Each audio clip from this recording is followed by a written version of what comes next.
কালকে বাজারে গেলে সোডো তেল শ্যাম্পু সাবান আর সুনু নিয়ে আইবা। তেল সুনু সাবান শ্যাম্পু কিন্তু বুকে আমি কি নতুন করে বিয়ে করতে চাইছি যে বরযাত্রী যাবো তেল সুনু সাবান শ্যাম্পু কন্যার লিগা নিয়ে যাবো আছে রে মাথায় যদি এত চুল নিয়ে সমস্যা হয় চুল চাইছে ফালাই দাও টাকা কেমনে বাঁচবো সেই চিন্তা নাই মাথার মধ্যে খালি জামাইরে কেমনে খরচ করানো যাবো এই চিন্তা এইসব আমি কিছু কিনে দিতে পারবো না। কিছু দিতে পারবে না তবে বিয়া করছিলা কে? হ্যাঁ তোমারে বিয়া করার পর তোমার সংসার করার পর আমার তো জীবনটাই ধ্বংস হয়ে গেছে। এই খবরদার উল্টাপাল্টা কথা কইবা না।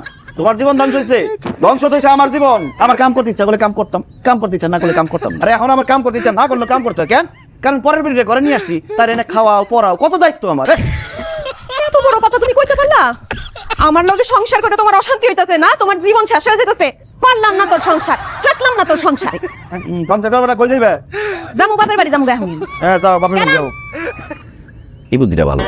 যখনই বেশি বেশি জিনিসপত্র চাইবো তখন উল্টা কথা কই একটা কাজে লাগাই দেবো রাগ করে বাপের বাড়ি যাবো আমার খরচ বন্ধ মাথাটাও ঠান্ডা দেখবো। আরে শান্তি লাগতেছে খুব একটা।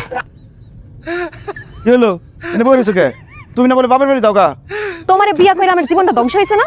আমি আয় না তোমার 12টা না বাজে আমি হাতে কোথাও যাইতাছি।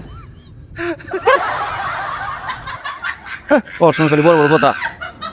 বিয়া করছিলাম আর কি পাইলাম?